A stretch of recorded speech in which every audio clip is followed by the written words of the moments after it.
તો hello guys, કેમ છો તમે? અત્યારે અમે જઈ રહ્યા છે હરણી ભીડભંજન હનુમાન મંદિરે.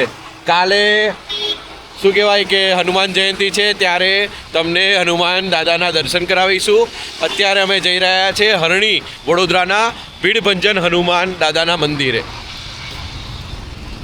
તો મિત્રો, હરણી ભીડભંજન હનુમાન મંદિરે અમે આ લોકો આવી ગયા છે ને અત્યારે હરણી હનુમાન દાદાનું જે ભીડભંજન હનુમાન દાદાનું મંદિર છે ત્યાં અમે પહોંચી ગયા છે. આ દેશનું પ્રથમ મંદિર છે તેવું અહીંના પૂજારી દાવો કરી રહ્યા છે.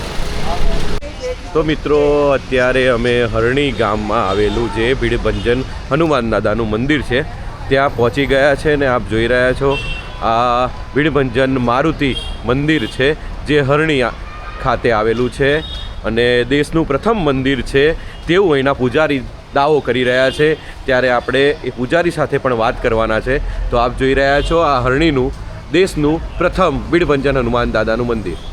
તો ગાઈઝ, અહીંયાથી અમે અંદર જઈ રહ્યા છે ભીડભંજન હનુમાન દાદાનું મંદિર અને આપ જોઈ રહ્યા છો કે સરસ એવું અહીંયા પ્રવેશ દ્વાર છે. દાદાના દર્શન અહીંયા માટે અમે લોકો આવ્યા છે અને દાદાના દર્શન પણ કરાવીશું અને પૂજારી સાથે અહીંના જે દેશનું પ્રથમ મંદિર છે એવા દાવો કરી રહ્યા છે તેની પણ આપણે પૂજારી સાથે વાત કરવાના છે. જી મહારાજ, જે રીતે હનુમાન જયંતિ છે કાલે અને શું કાર્યક્રમ છે, થોડી વિગતવાર માહિતી આપશો. આજે 7:30 વાગે આરતી પછી હનુમાનજીની વિવિધ ધાતુના જેવી રીતે કે તાંબર છે, ચાંદી છે, સુવર્ણ છે, એનાથી બનેલા સુવર્ણ જડિત અને કુંદન જડિત શૃંગારો કરવામાં આવશે. એ 8 વાગ્યાથી ચાલુ થશે. 11 સાડા 11 સુધી શૃંગાર થશે. ત્યારબાદ વહેલી સવારે 4 વાગે એમનું પાદુકા પૂજન, ચરણ પાદુકા થશે. ત્યાર પછી 5 વાગ્યાથી રામચરિત માનસ સ્તુતિ ગાન હનુમાનજીને ખૂબ પ્રિય છે, પ્રસન્નતા માટે એ સંભળાવવામાં આવશે. અને ત્યારબાદ 6:30 વાગે જન્મની આરતી થશે અને ત્યારથી ભક્તો માટે દર્શન ચાલુ થશે. ત્યારબાદ રાજોત્સવ પૂજન થશે અને 8 વાગ્યાથી તૈલ્ય ધારાથી લઘુરુદ્ર થશે, જેમાં 15, 20, 25 ડબ્બા પણ ચડી શકે છે આખા દિવસ દરમિયાન.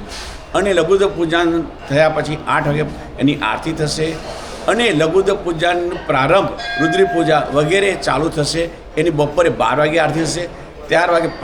સાંજે 5 થી 6ની વચ્ચે જલ તરંગ અને શહેનાઈ જે હનુમાનજીને ખૂબ જ પ્રિય છે એ ગાયકવાડ બ્રદર્સ દ્વારા એ સંભળાવવામાં આવશે.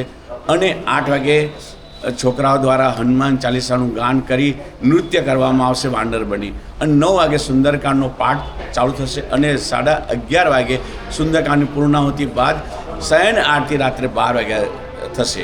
અને ભક્તો માટે, કારણ કે જે પુરાણના મત પ્રમાણે, રામજીના કથન પ્રમાણે, કૃષ્ણજીના કથન પ્રમાણે આ ભારતનું સર્વપ્રથમ એકાદશે સ્વરૂપ રૂપે હનુમાનજી મહારાજ જે અહીં બિરાજમાન છે, જે શંકર સ્વયં કેસરી નંદન, તમે બધા સાંભળ્યું છે, પણ શંકર સ્વયં કેસરી નંદન આજે સિદ્ધ થઈ રહ્યું છે સ્કંદ પુરાણ અને ભગવાન શ્રી કૃષ્ણ વાચનમ માધ્યમથી.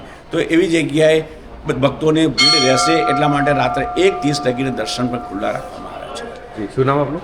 હર્ષદગીરી ગોસ્વામી. જી મહારાજ, અત્યારે તમે કહી રહ્યા છો કે આ જે દૂર દૂરથી લોકો અહીંયા દર્શન માટે આવ્યા છે, દિલ્હીથી આવ્યા છે, કેનેડાથી પણ આવ્યા છે, આ બધા જે આવ્યા છે ક્યાં છે, શું કરશે, શાની રાહ જોઈને બેઠા છે? ત્યાં સવારથી આવી હનુમાન ચાલીસાના પાઠ કરે છે, રામ રામનું સ્મરણ કરી જાપ કરે છે અને સુંદરકાંડના પાઠ કરી રામચરિત માનસ હનુમાનજીને સંભળાવે છે.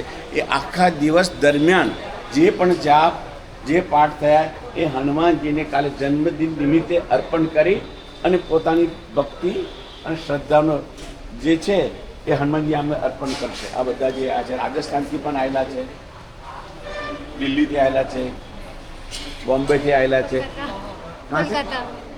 कोलकाता से आ रही है. जी बहन, कहाँ से आप आए हैं और अभी कहाँ रह रहे हैं और कल हनुमान जयंती है, क्या कहना चाहेंगे?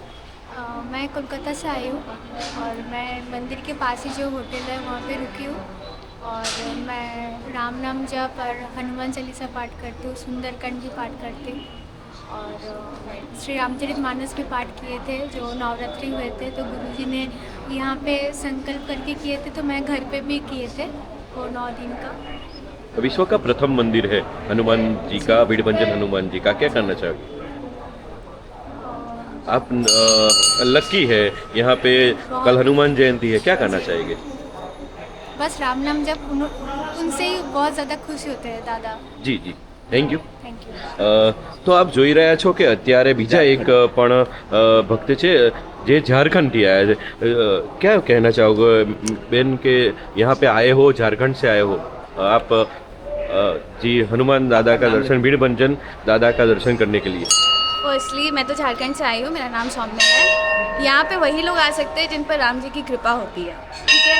तो यहाँ हम सब इतने ब्लेस्ड हैं, इतने लकी हैं कि यहाँ ऐसे ही कोई नहीं आ सकता, और जो आता है वो यहाँ से जुड़ जाता है. मतलब यहाँ की महिमा इतनी ज़्यादा है कि यहाँ आने के बाद कुछ भी असंभव कुछ नहीं होता है. Everything is possible. जो यहाँ पहुँच गए उनके लाइफ में सब कुछ पॉसिबल है. मैडम And मेरा हनुमान- थोड़ा सा सवाल है, बीच में रोकना चाहूँगा. आपको कैसे पता चला यहाँ पे इन ऑल इंडिया में से लोग यहाँ से आते हैं? एक पुजारी कह रहे हैं ये विश्व का, इंडिया का पहला मंदिर है भीड़भंजन हनुमान जी. ये तो बिल्कुल सही है. हर्षद गिरी महाराज जी जो कह रहे हैं कि ये विश्व का पहला मंदिर, ये बिल्कुल सही बात है. क्योंकि यहाँ हनुमान जी खुद अपने पैर के नीचे हिरण्याक्ष जो राक्षस है उसको दबा के रखे हैं. यहाँ कृष्ण जी और राम जी दोनों यहाँ आए थे. कृष्ण जी ने अपने वो जो भी उनके साथ आए थे सबको यहाँ की महिमा बताई थी, जो कृष्ण जी की समय से आ रही है. ये ना तो ये जो भूमि है ये कोई मूर्ति जो है स्थापित नहीं की गई है, स्वयंभू नहीं है, खुद से नहीं निकली है. ये साक्षात यहाँ पे हनुमान जी विराजमान है. कुछ ऐसा नहीं है कि यहाँ पे हमने विराजमान किया है या फिर कुछ भी, मतलब ऐसा नहीं है.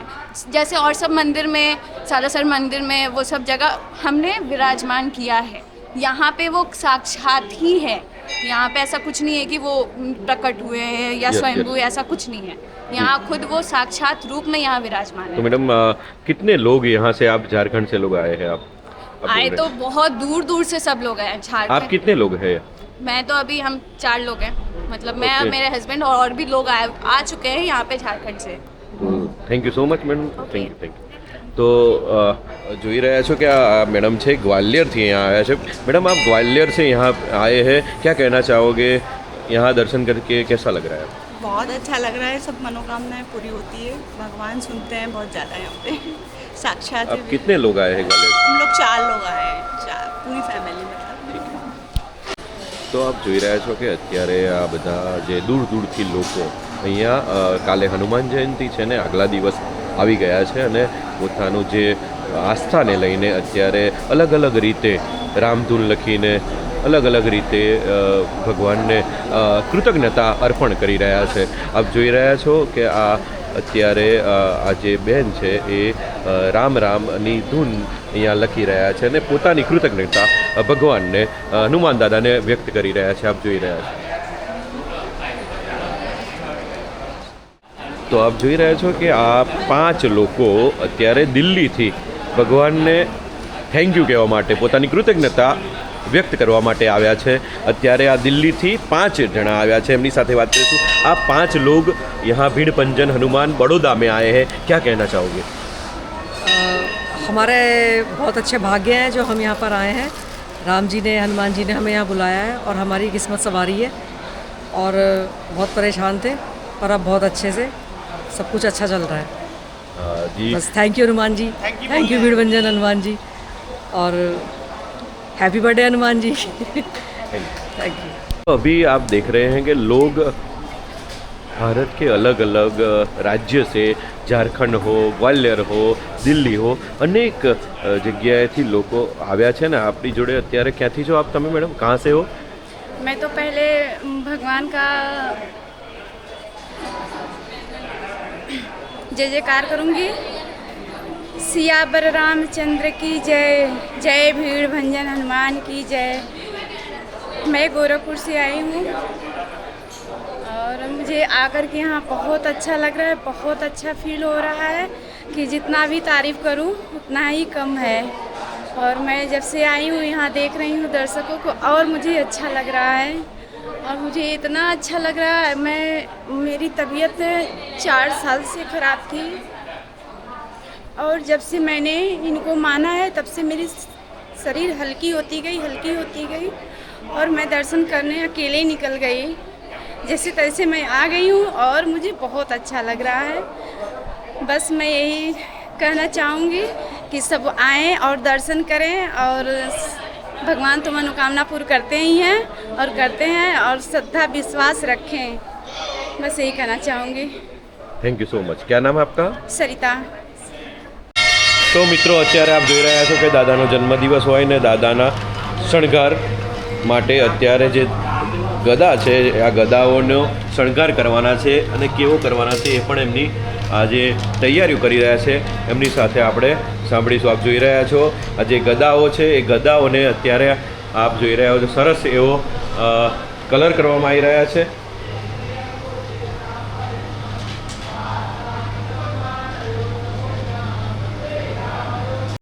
તો ગાઈઝ, અરણી ભીડભંજન હનુમાન દાદાનો દર્શન કરીને અને જે આવતીકાલે જે દાદાનો જન્મદિવસ છે તેને લઈને જે તમામ માહિતી અહીંના પૂજારીએ આપી છે અને અમે નીકળી ગયા છે ઘરે જવા માટે.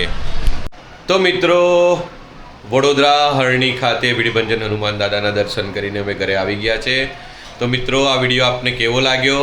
જો આપને આ વિડીયો ગમ્યો હોય તો લાઈક કરજો, શેર કરજો અને અમારી ચેનલ યોગેન્દ્ર વ્લોગ્સને સબસ્ક્રાઈબ કરજો. આવા જ નવા વિડીયો સાથે અમારી સાથે જોડાતા રહો યોગેન્દ્ર વ્લોગ્સમાં.